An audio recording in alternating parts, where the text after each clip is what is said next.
Hello and welcome to the DL and BL. This is Layne, and I couldn't wait any longer to talk to you guys about what I have for the episode today. It's the show that is taking over the BL sphere right now, and I kind of wanted to talk about all the things that I feel that it's doing. So grab your ginger ale, grab your vodka, and let's talk about Heated Rivalry. Yep, you guys should have seen this one coming, but surprisingly it's not a danme or a manga, but it is based on a novel, and I don't necessarily want to talk through the plot so much as I want to talk about what I feel the show is doing. So in case you don't watch TV or stroll the internet right now, Heated Rivalry is based on the novel by Rachel Reed. And it's actually part of a series called the Game Changer series, I believe. It's book 2 in the series. And it goes by the name Heated Rivalry. But I believe it's by Karina Press. Good luck finding one in stores, so I'm told. I haven't been able to find it, but I do have an e-copy, an ebook from a lovely friend of mine. And I did read it, and I'm reading the follow-up to their story, The Long Game, I do believe, which is the 6th book in the series. So Rachel Reed, Game Changer series, Heated Rivalry, book 2. Our main characters in this story are going to be Shane Hollander, who in the show is played by Hudson Williams, and Ilya Rozanov, who is played by the actor Connor Story. If you haven't even seen their interviews, all people talk about is their chemistry and how great they just compatible and friendly they seem. It's cheers to that character actor choice.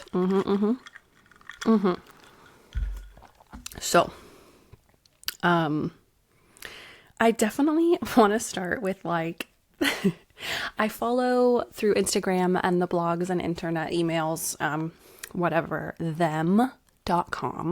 And there was a specific article featured on them by James Factora, earlier this week or last week. I don't know, not even. But, and I quote, he references Fujoshi, which is more or less, it's a woman fan of BL, and then Fudanshi, I believe, is a male fan of BL.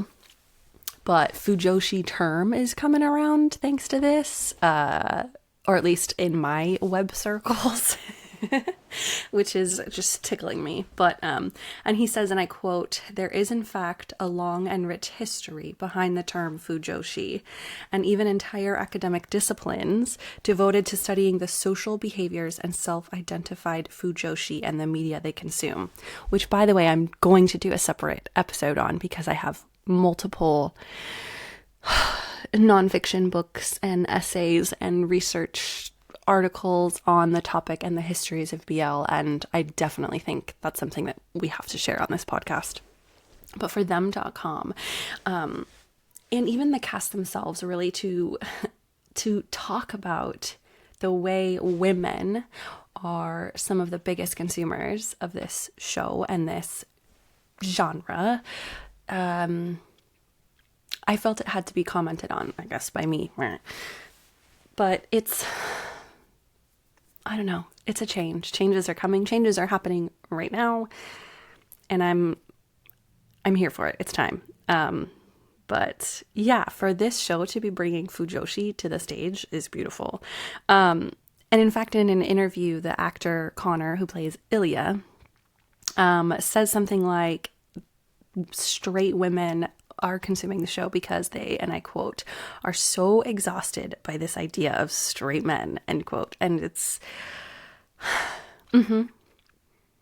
fiction is a tool to describe much about society, but also internally, and I'm really appreciative of what this show is doing. Anyways, so I bring this up because the main cast talked about it more than once, but there's other shows where they, I made a comment that the movie Red, White, and Royal Blue walked so that Heated Rivalry could run. And I'm more specifically just talking like in the Western or the American market, because I consume even like J-dramas, Thai dramas, where it's just a different approach and a different acceptability to see male romance in that way.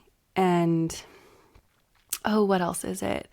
Like even Interview with the Vampire right now is really putting in the work. And there's the movie with Alexander Skarsgård, which I have not yet watched, but Pillion, I could be saying that wrong, but and there was comments on Boots, which I do believe was not renewed by Netflix. Haven't seen that one either, but I felt like that would reach a little close to home for some reasons that I'll share another time. But yeah, so this is just overview comments of the show, but yeah, I do also in the show. So I do believe, based on my research, and I've reached out to friends who are active consumers of hockey media, hockey fans, before this trend appeared in popular fiction, but I don't believe there are any active players, male hockey professional players, so NHL. I do believe there are female professional hockey players that are out, but I don't think there are male. And I've actually even seen on the other side of it conversations about how this could make things harder for those players that are not yet out. I don't know. There's a lot there that I would love to converse and read about and learn about. But from my perspective, my side of things, this show is doing good things. But I would like to know more, I guess. Yeah, but the show, there's actually, I believe this person was formerly a professional in the Women's League of Hockey, but now they don't play anymore. But it's an out trans person, and they were in the show to be on, I believe, Ilya's team in the show.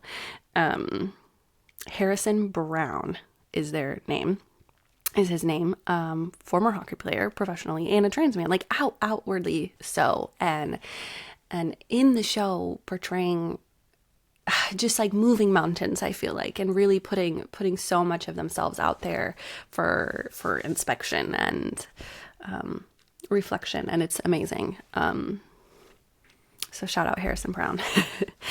So the book age rating and the show is obviously mature, if that wasn't obvious, and there will be spoilers throughout the conversation if there haven't been already, but again, the plot isn't my intention. So some notes that I had: this show started, I believe it aired, the first episode, November 28th, which less than a month ago, and I think it's 6 episodes for season 1. It was renewed season 2. I feel like everybody already knows this, but my thoughts on episode 1, that the show is brilliantly leaning into the racial identities, specifically of Shane Hollander, and how it might actually be to experience being a Japanese Canadian hockey player. And in so many ways, this show is commenting on how representation matters, and for the Shane character, actively, it's his Asian identity that is being addressed, and also his gay identity. I guess I can leave it at that. But what stands out to me is the way that the pair, Ilya and Shane, in the beginning of the romance, have to like suss one another out, and the visuals we get watching the show of that happening, but the way it displays the risk and my words escape me, the risk and the challenge of seeking intimacy from another man, when you're so immersed in the super stereotypical, sometimes hostile world of white men's sports. So I thought it was really displayed nicely, and again with amazing chemistry, the way it might actually be to kind of suss someone out. if they are like you, I suppose, is what I want to say. So then that romance starts, but in episode 3, we actually jump, and the whole episode is about the main couple of Rachel Reed's first book in the series, featuring the characters Scott Hunter and Kip Grady. And Scott Hunter will come back in conversation later. But I love art students, so Kip Grady had my attention in that sense, but I'm interested in them just because of the Kip and the art thing, and that's kind of my biggest thing. But I didn't read that book. I skipped it for now. But episode 4, titled Rose, that aired on December 12th. This episode really has to make me get my thoughts all together. If you have been on the internet, it's specifically the scene at the end of episode 4 that probably is what hooked you. That was such an emotional moment, and I feel like for everybody, which I wrote, it possessed my soul, specifically the remix of All the Things She Said by Harrison, but the deep emotional ruin of the club scene, honestly, the cinematography, and the strobes to the beat to really mimic a heart pounding and agony, it was a powerful moment. So just creativity wise, empathetically, it was, y'all felt that too, right? Like, it wasn't just me. But the breadth of that episode to go from back-to-back scenes between Shane and Ilya, the montage of like deep intimacy and sexual chemistry, not to mention, why did I write this? But not to mention Hudson Williams, and I quote, back arch that is breaking the internet. Pop off, king. Yeah, but episode 4 was a real roller coaster. Like I said, it starts with the intimacy and then ends with just the tragedy. And it's a very well done episode, consumer wise, storyline wise. I could go on and on. I think I'm done though. And then on December 19th, Friday 19th, we got episode 5, which we all have to know by now, but has surpassed that one Breaking Bad episode as like the highest rated TV episode ever. Which, for that to be taken by a show about gay romance, explicitly so, is a very big deal. It is. Yeah. So that's what I have. I feel that this show is doing a lot. I need to get my thoughts together. But I have the links to those 2 articles, to the article from them about the Fujoshi term. But I also wanted to post, it tagged me, like, maybe you're interested in this article too, about what Yuri and Yaoi minor history are, and those like manga subgenres on them's blogs. So I 100% am posting those in the show notes. But yeah, I really am posting this because I really want a conversation about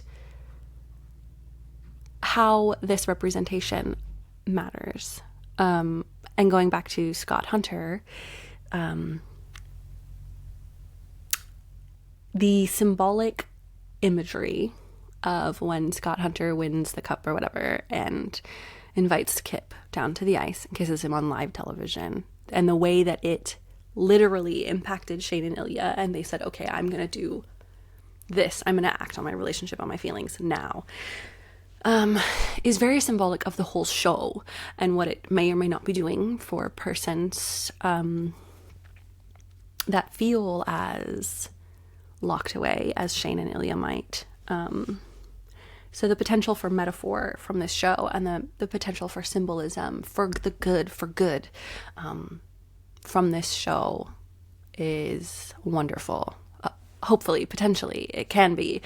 But yeah, specifically that scene with Scott Hunter is hopefully prophetic, in the best ways for people. But yeah, so if you've watched the show, or you haven't watched the show, or you have qualms, or you have praises, or you want to talk sociology or the history of sexuality and what it means, sports and sexuality, this is very much my life's passion academically, socially, social justice, philanthropically. This is very much my life's passion. And I would love to explain my journey of how I got there, and where I'm taking it with my life. But I really do hope that this and what I've said here shows my hopes for it, and invites you to converse with me, because that's the cherry on top for me. But Heated Rivalry, I watched it on Hulu. I think you can watch it on HBO. I don't know, but I recommend. When you watch episode 4, get some good headphones and a tissue, but not really. I don't know. Heated Rivalry. Moving mountains.